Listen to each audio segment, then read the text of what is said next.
माफी नहीं, इस देश में कानून चल रहा है कि तालिबानी सरकार चल रही है? बताइए मुझे। बदल डालो इस तालाब के पानी को, ये कमल के फूल मुरझाने लगे हैं, ये कैसे कैसे मंजर आने लगे हैं।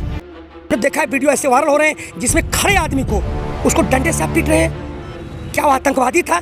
ये हमको कहा जाता है, ये संविधान में कहा जाता है, पुलिस ड्यूटी में सिखाया जाता है कि ये अपने आदमी है, ये अपने आदमी है। कुछ देर के लिए उनका दिमाग डाइवर्ट हो गया है, उनके ऊपर कम से कम जो है कि बल का प्रयोग किया जाए। आप पहले ही कहते रहे सर फूट जाए, तो ये प्रोटोकॉल का पालन किया गया? बताइए मुझे। तो कम से कम बल का, कोई पाकिस्तानी नहीं थे, चाइनीज नहीं थे, वो अपने ही भारत के नागरिक थे, उनके ऊपर कम से कम बल का प्रयोग करना चाहिए था।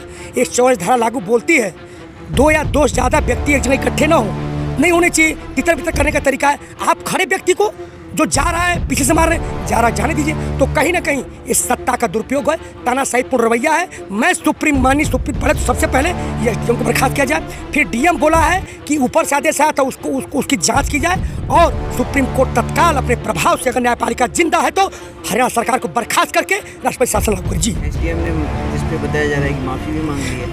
ये कौन सा, मैं आपका मर्डर कर दूं, किसी की बहन बेटी को छेड़ दूं? माफी नहीं, इस देश में कानून चल रहा है कि तालिबानी सरकार चल रही है? बताइए मुझे।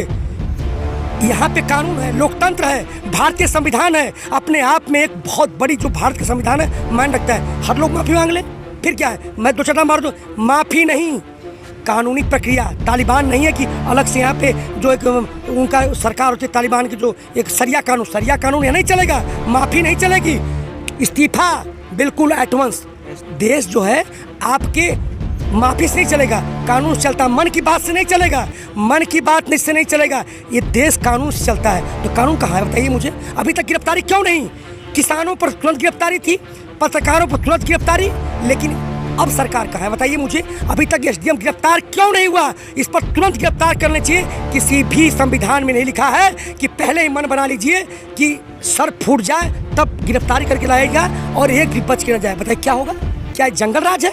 क्या सब लोग जानवर हो गए हैं? बताइए हम कहाँ जी रहे हैं? आज उनकी इसी प्रताड़ना के चलते हम रोड पे हुए, रोड पे नहीं बैठने दे रहे हैं, हमें धरना पर। हमने क्या किया था?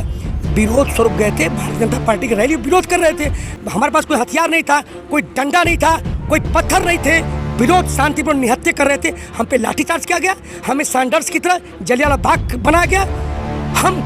हमारे सामने अंग्रेज है वो? बताइए इस देश को किसने बनाया? मजदूरों ने बनाया, किसानों ने बनाया, जवानों ने बनाया। बताइए सत्ताजीवी। तो कहीं ना कहीं ये देश, आप एक सैनिक हैं, सेना में थे, आपके सामने भी परिस्थितियाँ आई होंगी, आप कैसे हैंडल करते हैं? जी, बॉर्डर सिक्योरिटी फोर्स उन इलाकों में जहाँ कश्मीर का मिलिटेंसी रहा, उल्फा रहा, उन इलाकों में आपको जो पंजाब का रहा, सिख सब में, और सारे चुनाव में मेन भूमिका में चुनाव में बॉर्डर सिक्योरिटी फोर्स रहती है। मैंने उस चीज़ को झेला है। आज भी सारी जब व्यवस्था फेल हो जाती है तो बॉर्डर सिक्योरिटी फोर्स को बीएसएफ बुलाया जाता है। मैंने ऐसे हजार चीज़ों को भुगता है और हम लोग वही कार्रवाई किए हैं जो कम से कम बल प्रयोग, क्योंकि वो अपने आदमी है। कुछ देर के लिए उनका दिमाग डाइवर्ट कर दिया गया है। बिल्कुल, मैं देखता हूँ कि मैंने 31 साल किसके लिए सरहद बिताए। ये जिस तरह से कानून के पन्ने फाड़े जा रहे हैं, जिस तरह से आज लहूलुहान भारत माता है, मरमाहत है, तो हमें बहुत ग्लानि होती है कि 31 साल सरहद पर मैं किसके लिए ड्यूटी दी? क्या इसे यही दिन देखने के लिए? अपने लोगों के मरने के लिए रक्षा करी मैं? जो मैं सरहद पे ठंडियों में जो 0 डिग्री माइनस में सेल्सियस कश्मीर ने ड्यूटी दिया, चेरापूंजी जैसे इलाकों में पानी था, बाड़मेर जैसलमेर इलाकों में गर्मी थी, हमने किसके लिए दिया? इसीलिए कि आप अत्याचार अनाचार करें? कहाँ है समाजवाद बताइए? आज पूंजीवाद के सामने हमारा पूरा सरकार नतमस्तक हो गया है, गिरी हुई हो गया है, बंधक हो गया है। बताइए मुझे। मैं कहना चाहता हूँ कहाँ सरकार हारी सुन लीजिए। इन्होंने कहा था खालिस्तानी है, ये माओवादी है। क्या हुआ? इन्हीं खालिस्तानी माओवादियों से 11 दौर की वार्ता हुई। इन्होंने कहा था इसमें काला क्या है, 9 संशोधन कर डाले। कौन जीता? किसान जीता। इसने कहा 1 इंच पीछे नहीं हटेंगे। सरकार कहती है कि 1.5 साल बिल को होल्ड पर करने की बात करें। कौन जीता? कह रही थी छोटे मवाली हैं, आंदोलनजीवी हैं, हमको संसद, इतिहास से पहली बार संसद चलाने का समानांतर मौका दिया गया, इसी सरकार ने परमिशन दिया। कौन जीता? किसान जीता। लेकिन इतनी आसानी नहीं है। देखिए, माटी कहे कुमार से तू क्या रौ दे मोह, एक दिन ऐसो आएगा मैं रौ दूंगी तो उसी पर किसान कहे मोदी से तू क्या रौ दे मोह, एक दिन ऐसो आएगा किसान रौ देगा तो। और जब तक देखिए, पाप कभी हार नहीं मानता। मेरे देशवासियों, पाप कभी भी हार नहीं मानता। दुर्योधन ने माना, कंस ने माना, रावण ने माना, ईस्ट इंडिया कंपनी भी नहीं मानी, मुगलों ने नहीं मानी। क्या हुआ? उनको हराना नहीं है, नेस्त नाबूद करना है। अब हमें इस बिल से मतलब नहीं है, बिल वापस होगा, ये सरकार नहीं लेगी, असली अगली सरकार लेगी।